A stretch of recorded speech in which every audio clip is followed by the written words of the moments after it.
an Unspoiled Network podcast. This is Spoil Me, covering Sex Education, Season 1, Episode 4. In this episode, Otis finally comes to terms with the fact that he has a crush on Maeve.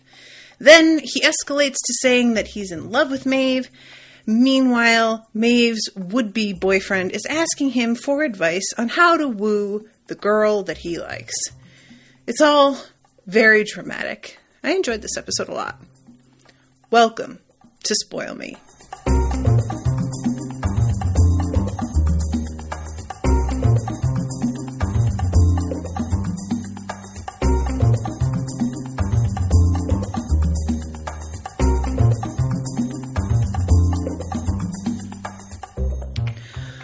Welcome to the show, everyone. I am Natasha. Thank you very much to Ashleigh for commissioning this episode. Ashleigh is here in the chat. Hi, Ashleigh. So this episode is really chock full of great bits. The first one that I want to talk about, I'm going to kind of go according to character here instead of going from beginning to end. So I'm going to start off talking about Eric because he has a little bit less to do this episode than last. And what is going on with him is very compelling to me. And in talking about Eric, I have to talk about Adam at the same time. So Eric is, it seems, growing more comfortable with the fact that Otis has a thing going on that doesn't include him, despite the fact that later Swing Band was asked to play for the grand gesture and he wasn't. But he takes this new job walking dogs, and it's a really interesting scene because, it's a combination of things going on. Otis uses the fact that they're looking for a dog walker as a means of distracting and deflecting him. It works beautifully, to his credit. Eric apparently does want to do something to earn his own money, and I'm curious about, if the money was as much of a motivator, but I think it is, because I can't help but think he's getting to an age where he's going to be looking at being on his own soon, and that probably getting out of his parents' house has a lot of appeal. You know, when you are a kid that does not see eye to eye with your parents, you're counting the days until you can get the fuck out. And that just seems like a good idea, honestly. So we see him walking a whole bunch of dogs. Honestly, the place that employs him probably should look at their own policies, because this is his first day and he's been given 12 dogs. And that's not great, guys. You know, we can see these sort of scenes of somebody walking a bunch of dogs at once in movies, or even stills from Manhattan and whatnot. But in reality, dogs all walk at their own paces. Dogs want to stop and sniff different things. Some of them aren't interested in a thing, the others are. I can't even imagine. I don't own a dog for this reason, because they are very high maintenance. And this just feels like he should have somebody with him on his very first day. This is bad. So he runs into Adam, and Adam has his own dog with him, Madam. And we have seen, at the end of the last episode, Adam watching his father just basically embracing a total different kid as if it were his own son. And this episode, we see his father screaming at him because he is getting D's on all of his papers and tests, and threatening to send him away to military school. And Adam, it turns out, because there's an interesting moment where he gets really agitated. Eric loses control of a couple of his dogs, and they wind up getting mixed up with Adam's Madam. I swear to God. She runs off, and Adam gets in trouble, serious trouble from his father, because he lost her. And his father is basically I can't believe you can't even walk a fucking dog. And it's really awful because Adam does suck in his very special, unique way, but I just can't get over what a complete piece of shit his dad also is, and that he can't seem to see. At the same time, though, when you're a parent and your kid just keeps on, like, it's not just that the kid is no good at his studies. Adam also draws a bent over naked woman. Like, that's, you know, it's more like Adam is trying to cover for how badly he's doing by provoking his teachers and using that as a bit of a distraction from the fact that he's just, like, struggling, you know? So I have a lot of sympathy for parents who don't really know what the fuck to do with a kid that doesn't seem to give a shit. But if you never actually, like, make yourself accessible to your child and make it seem like you're going to hear a word they fucking say, you don't have anyone to blame but yourself if they choose not to come to you with shit. So, you know, everybody sucks here.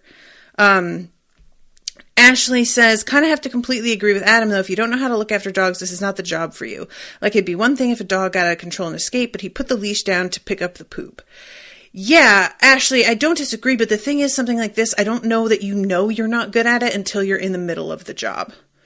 Like, that's not something that you can tell until it's a little bit too late and something like this has happened. Speaking as somebody who thought I wanted to be a baker, and I'm really good at baking at home, but as it turns out, not super great at keeping track of all the steps for baking in a professional environment. My first day at a bakery, I did not add any sugar to a giant batch of cake mix batter. And it was just the first moment of me being like, wow, this job might not be for me. But I didn't want to admit it because I was like, first day, maybe I'm just not in my stride. Maybe I just don't have it figured out yet. You know, you can start off badly and start getting better if you keep practicing at it. But I fully blame whoever employs him. They shouldn't be sending out a brand new kid with 10 dogs on his first day. That's on them. Ayantu says, yeah, but that guy hates his son like it's palpable. Yeah, this is my question is like, because as far as we have seen, Adam's mother has almost no role in his life. We see her just sort of like sitting and staring at the TV at the beginning of the show when he's upstairs fucking his girlfriend. His dad in this scene is like, your mother is like up in her room crying or something like that. But we don't actually see like what presence she has in his life. I'm very curious about this because the vibe I get is just that she is like a shadow of herself, and because her husband is low-key abusive. Not necessarily physically abusive, but perhaps, I don't know. I just really want to know. He doesn't have any siblings that we know of, right? He's an only child. I am so curious what he was like as a kid and what the deal is. Like, does he have perhaps a learning disability? And that's like maybe not been diagnosed. There's perhaps something that's going on with him that makes it really hard for him. And I wouldn't be surprised if a parent who's expecting their kid to be perfection doesn't even want to look into something like that. This is something that I have a lot of trouble understanding in a rational way, because I know this happens, but for me, it runs so counter to everything about who I am as a person and what I believe, even before I began to get more, quote, woke. If you have a like learning disability or anything that's sort of like a hamper to getting where you want to go, as a parent, I don't understand not wanting to find out about that and look into that. But that is the reflex of a lot of parents, is that they just want to pretend that that isn't going on because they consider it to be a weakness. And they don't want to like admit either that their kid has this weakness because they feel that it somehow reflects either on their parenting ability or maybe on their genetics. And that's so ableist and so fucked up.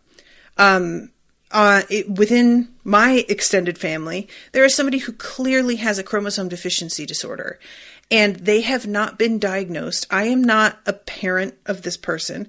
It's been years and years. It's evident to everybody else. They have the facial markers. They have the same symptoms as their own daughter who did get diagnosed. It's very weird to me that the parents of this person have not decided they are going to actually get her officially diagnosed, but they have not. And I don't get it. The moment that you know what you're coping with, you have the tools to begin to help them. And I don't understand why some people do not want to go and get as many tools for their arsenal as they can. So that's like one of my things that's going on with Adam, is wondering if there's something going on in that regard. Maybe there is some sort of learning disorder. And also, I still kind of wonder if he isn't gay. I still keep going back to this. I don't know.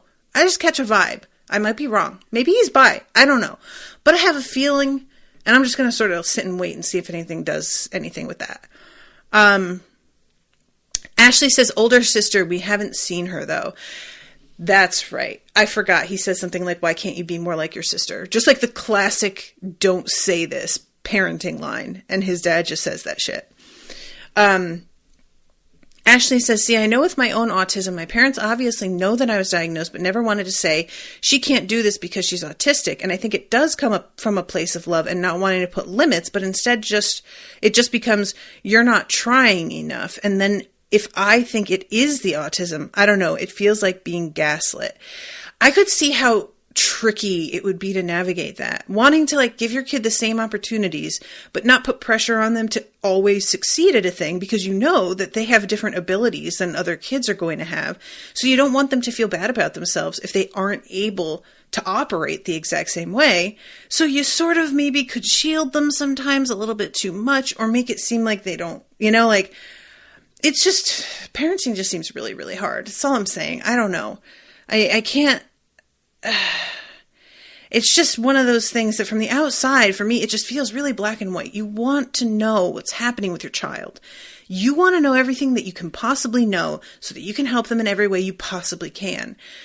It just doesn't feel like it should be that hard, but we see in the world how many people are afraid to like find out that their child is at all different than what they expected. And it's just tedious. Like, people are different, and there's like so many amazing opportunities, I would think, with like learning about how you just grow more empathy as well, raising somebody who's different from yourself, learning the way they think, the way they react. I would just think that it would be really enlightening just as a human being, never mind as a parent. I don't know, whatever. So Eric, he gets woken up really early in the morning, goes out to the car, and there is dog shit all over his dad's mom's car. And he starts to say, I think I know who did this, but his dad just says, go get the hose. I don't want your mother to see this. Again, I don't want your mother to see this. What's up with Eric's mom? I want to know so bad what her deal is. There's almost a sense of the father being afraid of her. And I am dying to know what the fucking deal is. I'm so curious. And he goes back into school, and Adam just confronts him and is like, do you smell dog shit? And that's all. He doesn't shove him. He doesn't do anything like he's done before. But there's something more threatening here, and we know he got yelled at for something that really wasn't his fault. And the other stuff has been, granted, but there's something extra galling about like, well, at least in this one instance, it really wasn't on me. But you can't say that and be believed. And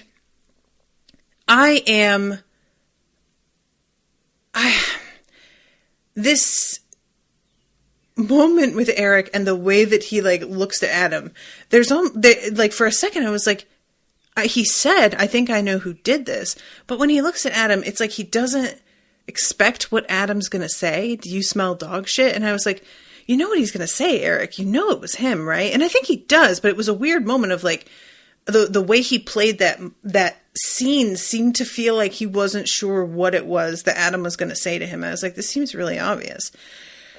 And then we see later on Adam paying Maeve triple for a paper, because he is pretty much like, this is the first time I think that we've really seen Adam demonstrate that he doesn't want to go to military school in any demonstrable way. He's been threatened with it, but he's never like had much of a reaction except to be frustrated with the way that his dad is treating him. And the fact that he's finally going to be like, I'm going to pay you triple for this paper, indicates to me, I just really don't want to go to military school. Oh my God. And he's starting to see that this is a genuine possibility and not an empty threat. I don't know that it ever felt like an empty threat, though. I don't get the impression from his father that he gives empty threats, that he makes them. But regardless, I forgot to mention the last episode that Maeve gets taken aside by a teacher who points out that her paper is really similar to this other girl's. And of course, the teacher assumes that Maeve is the one that's copying the other girl, rather than maybe that girl paid Maeve for her paper or made Maeve write it, if you're that kind of bully. And Maeve gets this sort of sardonic look on her face at the assumption that her teacher made. And it must be galling to know how much people just don't expect anything from you, That would just insult me so bad, I swear to God. I mean, it's good for her business. If teachers find out students are paying for papers, I don't know that any of them would think it's Maeve doing it. But it was like just one of those moments where you're like, oh, girl. So let's talk about Maeve now that I mentioned that. Actually, no. She's too intertwined with Otis. Let's talk about Jean. Guys, Jean has this great scene where she opens the door for this dude that she thinks is here for an appointment, and it turns out that he's a builder here to fix her bathroom. And I'm sorry. She leads him into her office and tells him to take a seat. Don't worry, I won't bite. You've been having, I don't remember what she says, like scrotal retention, something weird. And then says, let's start with your first memory of your scrotum. And then the bell rings. And she thinks that's the builder and says, oh, I'm so sorry. I forgot I'm having my bathroom done. And he says, I know. My tools are outside. I'll go get started. And he gets up and goes to the door and then says, I will tell you, though, my first memory of my scrotum was at 5 years old. I looked down and thought, there are my balls.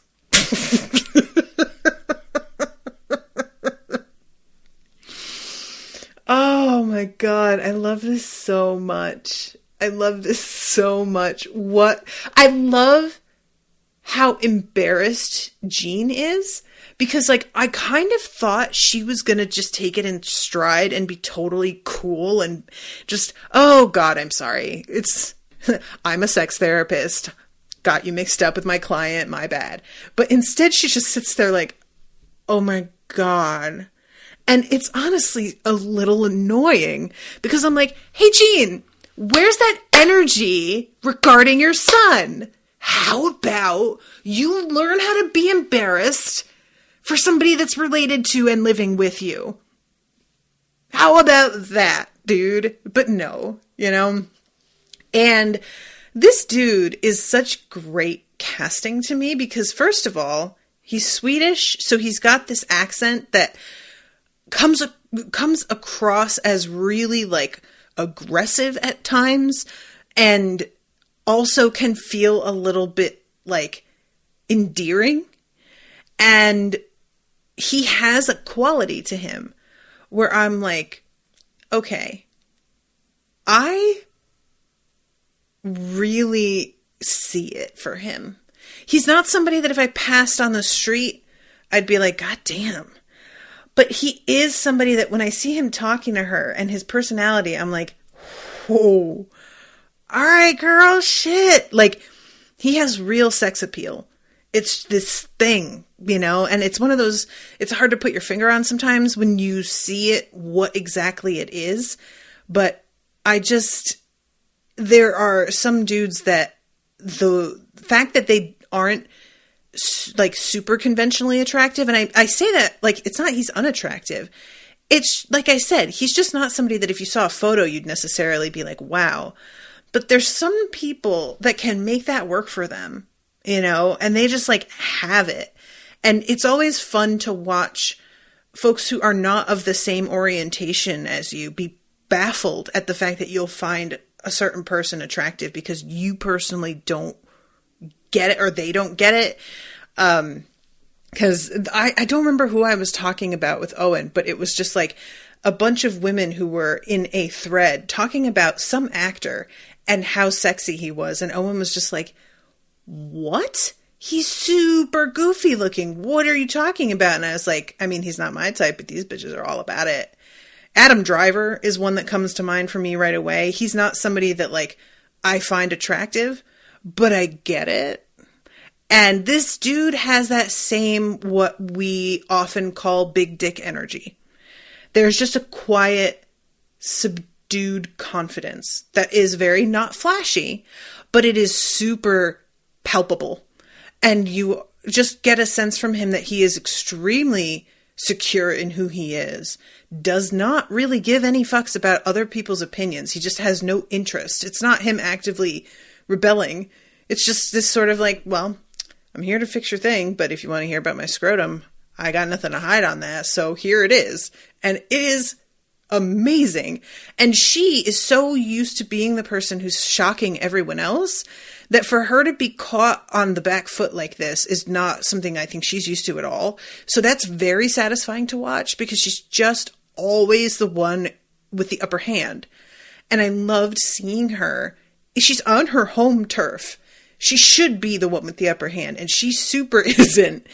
And I think that was a really smart move of the show to like put her in a position where, despite the fact that she's employing him and he's in her home, they figured out a way for her to kind of screw up so that she feels like she's constantly trying to resuscitate her first impression, So anyway, he has a daughter. Oh, thank you. Ashleigh says Jacob is his name, by the way. Thank you. And he has a daughter who comes to pick him up, and she needs to use the bathroom. She's really funny, BT Dubs. And she, of course, goes into Otis's room. I don't know why everybody thinks Otis's room is the bathroom, but they all do. And he is in there watching lesbian porn. And of course, it's like one of those things where it feels like you walked in on something super inappropriate because it's porn, but he's like sitting fully clothed on the edge of his bed. He's not jerking off. He's not in his underwear. It's just, it very obviously feels like something else is happening, or else he just started watching and he was about to like drop trow. I don't know. But she seems to believe him when he says that it was really for research, especially later. He's like, no, seriously, I needed to learn about scissoring. And she's just like, all right, whatever. But we did put a lock on your door. Thank God. It only took 4 episodes. Hola. Thank you, Ashleigh. So, okay. Now that we've talked about Jean, let's talk about Otis. So this meshes up with Maeve. I really love this actor that they have playing Otis. I think he's excellent at he gets a lot more to do this episode than he has in others, because previously he's just been harried and uncomfortable and awkward and embarrassed. This episode, he has some of that, but he's also like feeling a little bit more confident. He's really enjoying talking to Maeve, and there's more of a like playfulness to him, and him getting to like be himself in a relaxed setting instead of him trying to like be a counselor all the time.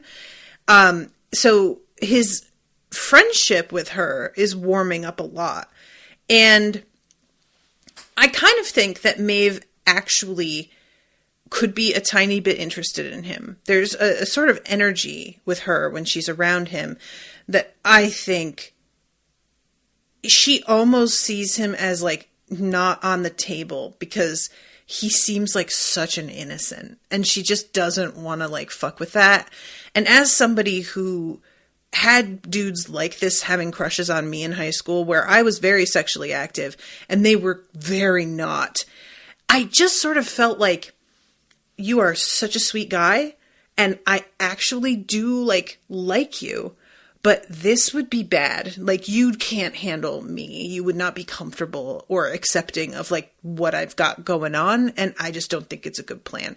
And that's sort of the vibe I get, you know, is like, it's not that she's just doesn't see him as a dude, as a potential. It's just, nah, bad move. It wouldn't work, you know? And, the acting that comes from him in the scenes when they're together, and also in his reaction to getting texts from her. This is the kind of thing that I think all of us wish we could bottle, is that feeling of when you are first super into someone and things are starting to pick up and go better and you are getting like this feeling from them that they like you as well. Not necessarily romantically, but they're reaching out to you, communicating with you, and it's clear they enjoy at least the interactions that you're having. The fluttery excitement that comes with that is just precious. It's the best. And there is no way to like get that back once you move into another phase of the relationship. And even though another phase can be great, even better in many ways, eventually you lose that a little. And it's a shame, you know? I think about that all the time. Me and Owen had a long distance relationship for the beginning of our relationship. It was like, you know, a full like 8 months just across the country from each other. And I remember when I finally like moved down here and had been here for a couple months, and the moment in which I noticed he wasn't replying to my texts immediately. When I lived across the country, he would drop everything the second I texted to answer me, no matter where he was. It was just, you know, he was just so excited to talk all the time. And once I had moved in and he had the like assurance that I would be home when he got home and he could talk to me then, it was just changing. And I don't blame him for it. And I also began to do the same thing. My work started to, you know, take over and I was like, all right, well, I'll call you when I can. But it just is a phase in a relationship that's so enjoyable and fleeting, you know? And I just think he portrays the excitement about that moment, like when he gets texts from her or when he sees her, really convincingly. So we see her having sex with Jackson. And Jackson asks, like, do you want to go out again? And she is just like, dude, no, that's not what this is. We're not doing that. And he's sort of mystified because they have great sex. She acts like she wants something to do with him, but then she wants to fuck again. And he's kind of like, what the hell, man? And he sees that Otis is friends with her. So he goes to Otis and is like, dude, you gotta tell me what the fuck I should do because I am genuinely interested and I get the feeling she's like kind of also genuinely interested, but she's resisting this a ton and I don't know how to take it or how to approach this. And honestly, I kind of love it. Here's multiple things. One,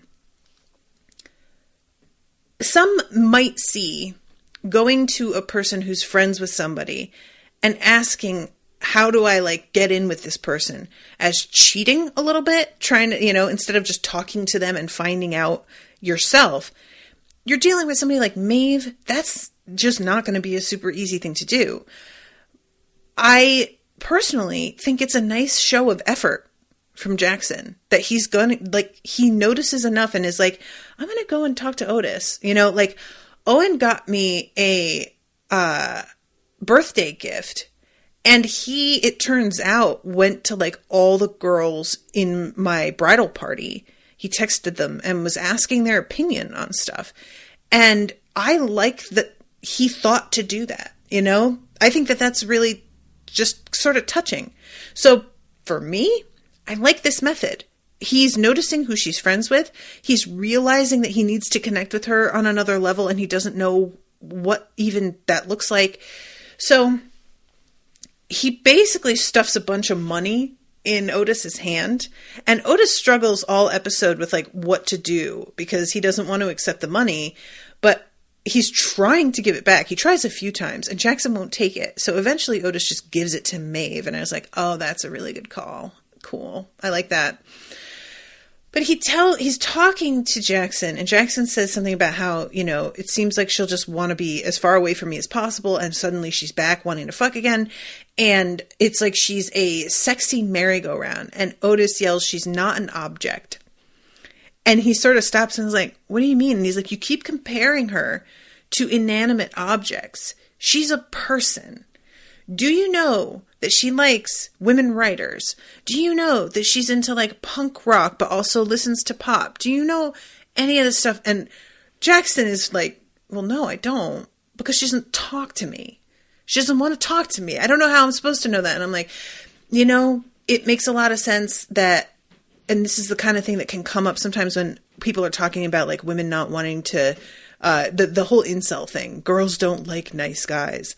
And I could see just being like, well, obviously, this dude who has not shown any sexual interest in me sees me as an actual person. And so I will talk to him about things that I like and don't like because he gives a shit about that.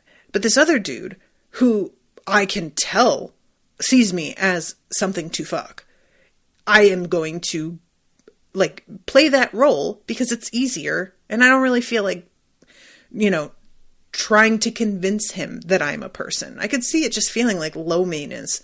All right, fine. If that's what you want me to be, that's what I'll be, because I really do just want to get laid. So fine. But this leads to Jackson for the rest of the episode, like at first pretending to read Virginia Woolf, but then it seems like he's actually starting to get into some of these authors. At one point she texts him and he's reading, and I can't remember what author he's reading at the time. Is it Octavia Butler? He's reading somebody, and he's like by himself. He's not doing this to pose in front of her. He isn't faking it. At first in the library, he is a little, but gradually it becomes genuine. And that's what I think is the key here, is that it's not just him pretending to care about something. It's him deciding that he's going to take those interests on and find out why they mean something to her. And that's different. I did this a little bit when I was first interested in Brendan, when I was working at Whole Foods. On MySpace, you could have like a whole list of interests that you filled out yourself. And he had put Harumi Murakami. Is it Harumi? Haruki Murakami? Murakami's the last name, writer. And I had never read anything by Murakami. And I was like, all right, well, let's check this out. And I read Norwegian Wood. And I just like read this, genuinely read it front to back on one hand, so that I could say, yes, I have read the author that you have mentioned here. But also, I wanted to see why he liked it. What was it about this author that grabbed his attention? That's a good way to sort of get to know who a person is immerse yourself in the things that interest them and find out why they're drawn to those things.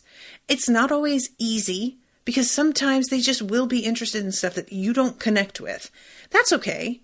But the fact that you've made an effort, I think, means a lot to a lot of people. So I just thought it was like, this is something that could easily have been played as really gross a tiny bit.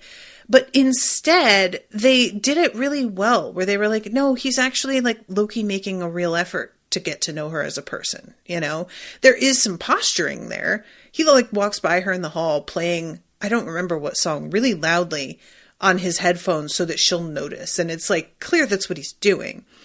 But because she won't like let him in, in the straightforward way that he has attempted a couple times, to his credit, he is trying to sort of do a little sidestep into her life. And I can't blame him for doing it this way because she hasn't made it possible the other way. And I think this is just smart. So, you know, like I said, I think that it's something that could have been played in a different way. But as far as I see, this isn't him faking. It seems like he's genuinely trying. So Otis is watching all this. And I love there's a conversation between him and Eric where Eric is like, dude, the one thing that you had going for you is that you're woke and shit. And now you're like showing this guy how to be a fucking feminist. Great. Thanks. Now you've fucking screwed yourself. What have you got going for you? Come on. And I honestly found this so funny. Like, there's a little bit of truth to it. You know, I kind of see what he means. It was like, it was mean, but also I'm like, I get it. And this leads to Lily overhearing the fact that Otis is a virgin and going and propositioning him. And he says no, but she's essentially like, I mean, if you change your mind, I'll be available. And I'm like, I don't want him to sleep with her just because I don't think it would mean anything to him. And he seems very sensitive. And I think him losing his virginity as somebody that he didn't actually care about would not be good for him. But there is a part of me that is like, this would be convenient for you though, dude. Like, if you just want to get a little experience and find out what the hell's going on, I don't see anything wrong with it. I just think for the kind of person that Otis is, it would be a bad idea. Ashleigh says, nice guys finish last, especially when there's a nicer guy with rock hard abs. Listen, abs aren't my thing, but I get it. I mean, Jackson is just gorgeous. It's really disgusting. I love, though, that Eric keeps being like, you're so handsome. And I'm like, Eric, look in the mirror. Like, low-key, Eric, I think you may be hotter than Jackson. Like, objectively. We haven't seen you in little undies about to dive into a pool. So who's to say? But you got a more beautiful face in some ways. So just don't knock yourself, buddy. So the whole thing that's going on here is that at first Otis is trying to pretend he isn't interested in Maeve, even though to Eric and everyone, it's blindingly obvious what's happening. So he's attempting to be ethical and give Jackson real advice. But eventually he admits that he actually has a crush on her. And it's a great scene where he asks her why she's against boyfriends. And she says something like, it's just another person to let you down, isn't it? And when he tries to press and be like, do you really believe that? She just cracks a joke and tosses him into the pool. It's actually a pretty fun moment. I liked it. And she like swims up to him and like touches his eyebrows and he gets an erection and it won't go away. And later on, he tries to jerk off again and he just can't do it. I find this so fascinating. Even though this is like due to a girl that he is willing to admit he has interest in. It's still not possible. He just can't do it. And it goes away by itself because he alphabetizes his music collection. So he finally is embracing, oh my God, I am in love with her. Oh my God, what do I do? Unfortunately, this coincides with Jackson's success wooing her, using the advice Otis gave him. So one of the other things that she had said to Otis when they were having their conversation at the pool, he said something about like, why is this not for you? Why not boyfriends? And she says, you know, in rom-coms and stuff, when a guy makes a big gesture and stands outside the girl's room with a boombox and wins her over, that shit makes me sick. And so when Jackson finally is like, okay, Otis, your advice has been great. It's kind of working, but I need to get it to the next level. What do I do? At first, Otis is like, dude, you know what? I don't want to help you anymore. I'm actively rooting for you to fail. So I feel like it's just not ethical for me to, first of all, like give advice for my rival. And second of all, you need to figure it out for yourself. I can't just keep telling you how to handle her. And I was like, that's fair, like, yeah. And I love his question. You guys, this is like a moment for me. He asks Jackson, what would you normally do? And Jackson says, well, I would just ask a girl if she wants to go out, and then they'll say yes. And he says, okay, are you actually into Maeve, or are you just used to always getting your own way? And I was like, oh shit. Because there is something to that. And I wonder now if that isn't part of it, like it may be. He is somebody who obviously has a competitive spirit, and everybody worships him at this fucking school. So I could see how one person who kind of doesn't would be fascinating to him and just very intriguing, Also, I mean, I will say, as somebody who for a time was just hit on by every man who alive under the fucking sun who was interested in women, when I would run across a guy who didn't fall all over himself to hit on me, that was what got my attention. That's a major factor in me noticing Owen. He was one of the few people that I interacted with who was a show listener who did not try to flirt.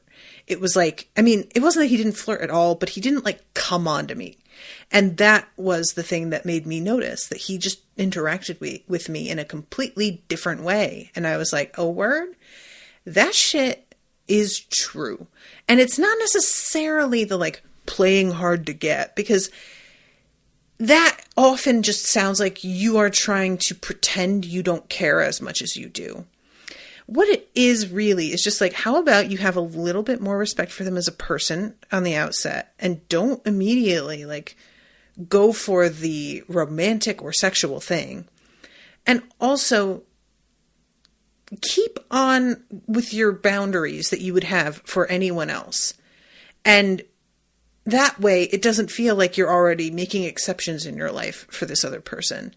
And that can be interesting, especially to somebody, like I said, like Jackson. He's extremely attractive, extremely popular, obviously successful.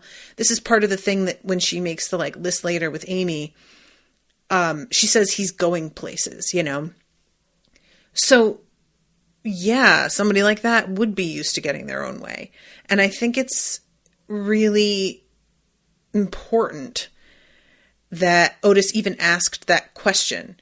I don't think that Jackson necessarily gave it all the time it deserved to like think about it. He seems pretty serious about the fact like, no, I genuinely really like her. But yeah, so what Otis says finally, because Jackson's walking away, Otis has decided not to give him any advice. And then Jackson says something like, you're my age, but you're wise. You're like a mum, but in a man's body. It's really weird. And this is the sort of thing, like, he thinks he's giving this kid a compliment, but it just feels really dismissive and emasculating. I don't normally like the word emasculating because it's usually meant to imply you're trying to make a guy seem more feminine. But in this respect, it feels like it's desexualizing in a way that's like just really thoughtless. I don't think Jackson was being malicious about it. I really don't. He doesn't seem like a malicious person, which is part of what his appeal is, I think. But he just doesn't really think about the fact that this is like somebody who, you're the person with power in this scenario, being the very popular, attractive person talking to like sort of the outcast nerd who doesn't have many friends. And to imply that they're like somebody's mom is just really, that hurts. So that's sort of what winds up pushing Otis over the edge. And he turns and says, make a grand gesture. And Jackson turns around and is like, what? And this is when I was like, oh, this kid's acting though. Because when he says, make a grand gesture, And Jackson turns around and starts walking back towards him and is like, what? He says, do something really big. If it seems too big, go bigger. The look in his eye is like a shark. He gets really scary for a second there, like genuinely like, oh, damn, Otis. Like, when you mad, you definitely have like this piercing thing going on. I feel like he would make a pretty solid bad guy in something. He would be unassuming, and it would feel like maybe you could do it as a surprise reveal, a bit of a twist. But there is something about that moment where it feels like the knives have come out, and poor Jackson doesn't realize it yet, you know? So he gives him this advice expressly because he thinks this will serve to repel Maeve and maybe drive her towards him a little bit more. He's not proud of it. I will say that. He says it, and then it sort of seems like when the chips are down, he was going to try and step in and stop Jackson from doing the thing. It was just, he was, you know, at the wrong time. It was too late. But I do really enjoy when he's talking to Eric, and Eric is like, I can't believe you did that. And he's like, you were the one who told me. And Eric's like, I say a lot of shit. That doesn't mean you're supposed to listen to me. And that shit was funny. So we have then head boy, everybody in sixth form, come to the cafeteria. And we know what this is likely to be. And he's standing up on a table and he's doing the whole, you mean there's somebody here who means a great deal to me. And Maeve, this is for you. And he begins to sing. And then the swing band comes out. And there are also some people who are like singing. And he has this whole thing like orchestrated for him to ask her to be his girlfriend. And Eric and Otis are standing by watching this. And Otis is saying, no, no, no, no, no, because he really thinks that this is just going to serve to backfire in Jackson's face. And he's sort of come around at this point and realized that this was a little bit of a shitty thing to do. And he doesn't really want this to blow up in Jackson's face. He's feeling guilty about it. And then Maeve says, you dickhead, and smiles and kisses him. And it seems very much like that shit worked exactly the way that Otis did not think it was going to work. Now, here's why I love this so much.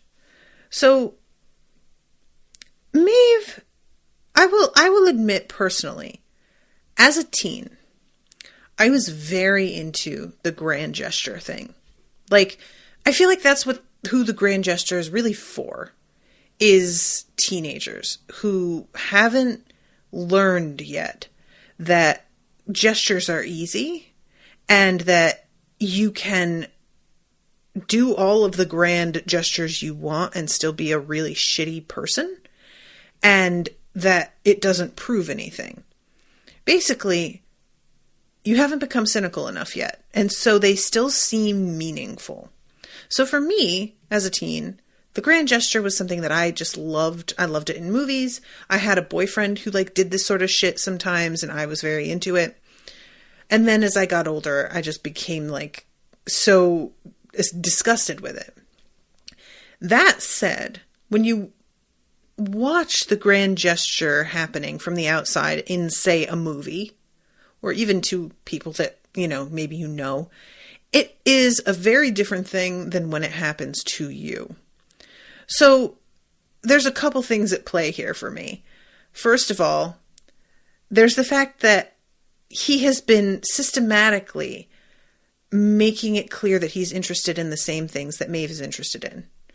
So he has built a nice foundation there of effort. And that is something that we have seen she doesn't really expect from anybody. Secondly, I don't know if this is because I haven't heard the song that he sings before here. Love, what is it? Love Really Hurts Without You, I think is the name of it. I don't know if the like artist who originally sang this song is somebody that's like meaningful to her personally or what, but there is a sense of him having put thought into this, and it's another mark of effort. And honestly, this is the sort of thing that like, I think a lot of people in relationships, well, I was going to say people, but let's be honest. It's really in heterosexual relationships, it's men. Women tend to put more effort in than men. Men have it in their head that women are attracted to money. And so they often think that buying us expensive gifts is the way to impress us. And they don't seem to understand that it really isn't. Like, the only time that an expensive gift impresses is if you, first of all, have expressed interest in this expensive item and really didn't think you could afford it. And so you just put it out of your head. And or you know that they wouldn't ordinarily be able to afford this, and they saved up and really put an effort into being able to get it for you. Those are the times where, for me and most women I've spoken to, give a shit about the price tag on a gift. That's not to say that you can give a woman something that was $5 and she should be happy with it, because that all comes back to, did you put any fucking thought into it? And that's what I think a lot of guys don't get. There have been many gifts in my life that were not expensive, and they mattered so much more to me than the ones that were, because it was clear they were hearing me, that they knew who I was as a person, and that informed what they bought, that they had been paying attention when I was talking to them. Just these indications that you give a shit. And especially if it was something that maybe I had wanted but couldn't find, and they went out and searched for it, that sort of thing. So I really understand the appeal of the grand gesture, feeling like it has no connection in theory, in a hypothetical. But then when it is directed at you by somebody who has been really trying, then it hits different, you know? And I sort of loved that she said that this shit made her sick, because I could understand that. In movies and stuff, the thing about these grand gestures is they're often made by somebody who otherwise really fucked up bad earlier on in the movie, you know? Like, it'll be, oh, I was a bet the entire time, but now that you've decided to like sing at me in front of everybody, I'm supposed to just forget the fact that you didn't even see me as a human being. Or you cheated on me and I'm supposed to just forget that. Or you lied to me about something else major. And that is like the kind of thing that when you're watching it, you're like, wow, but all he had to do was this dramatic thing, and now we're supposed to behave as if all that other shitty things didn't happen. That's not the case here. He's not trying to make up for a fuck up. He's just trying to get her to notice and realize that he's serious.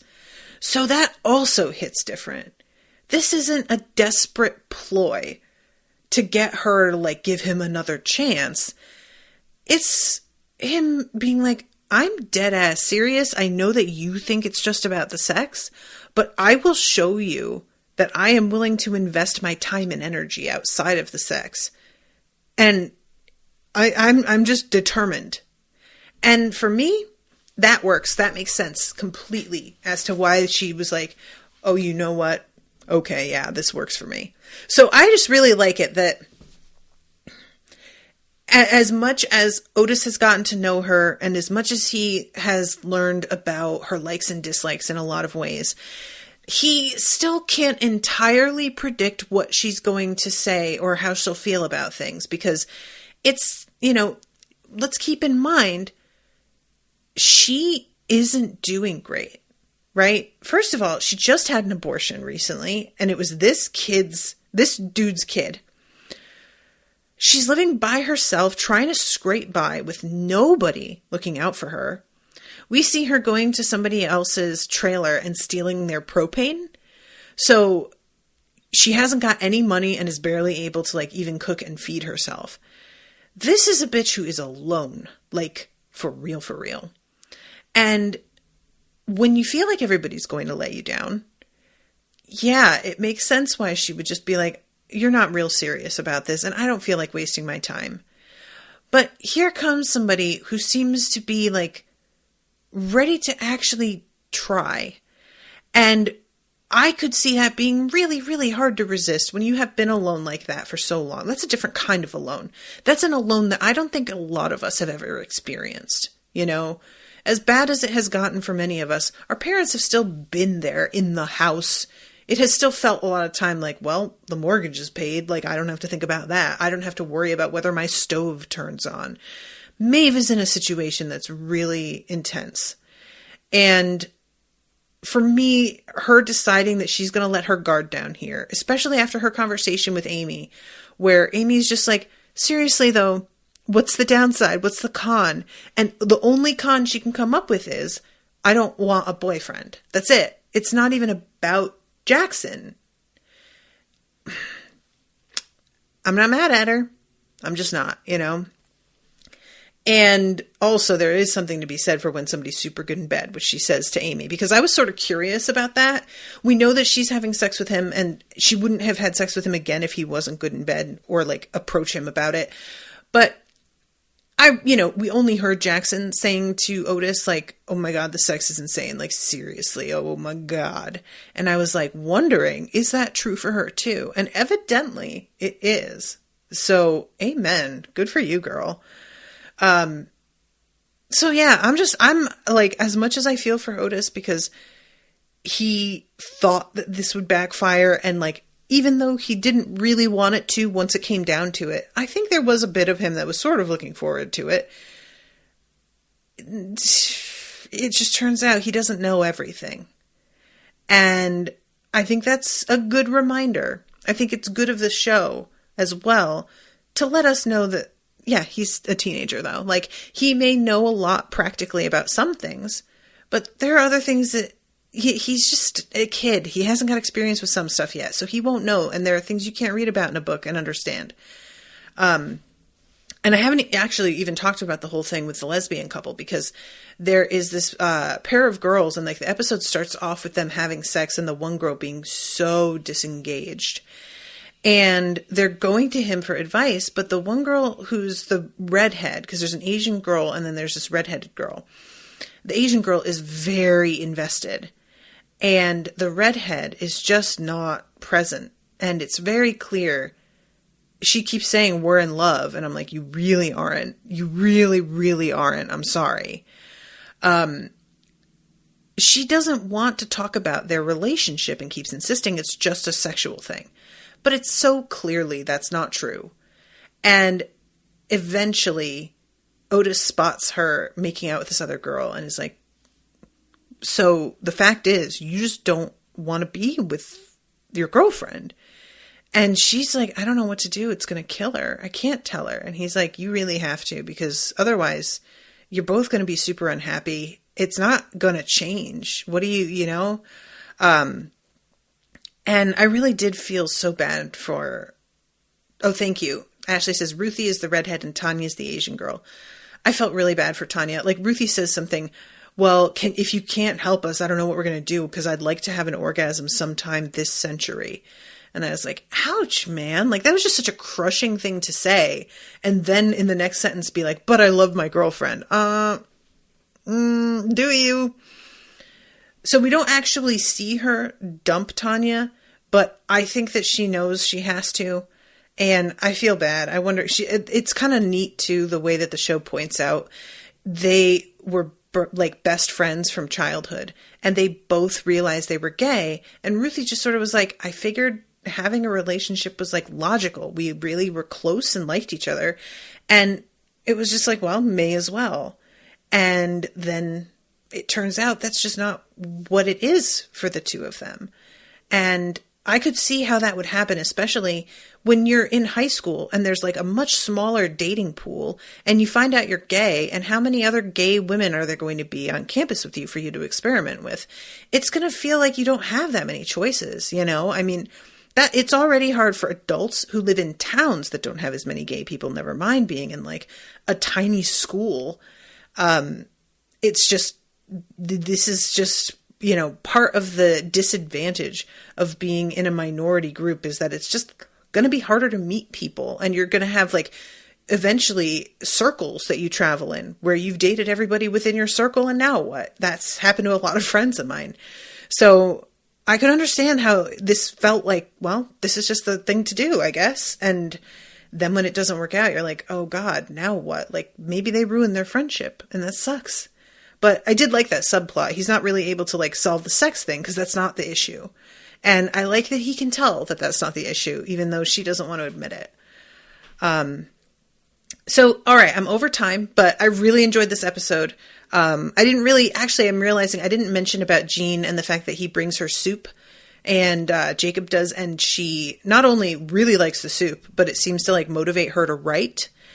Because he says something when she's talking about how fear sets in. He's asking her why she doesn't write anymore. And he just gives her this speech about how useless fear is. And she seems to take it to heart. It's sort of thing that I'm like, I really like that in concept, but it's also such an oversimplification. But also it's not untrue, but also like how useful is it? I don't know. Anyway. All right, I'm going to wrap, but thank you guys so much for listening. I really, really appreciate you all. Thank you, Ashleigh, again for commissioning this and for giving me people's names in the chat. I really need that. Thank you. And I will be seeing you all again, I think pretty shortly. Let's see. Yep. Friday, April 9th, with a new episode. So until then, toodaloo, motherfuckers.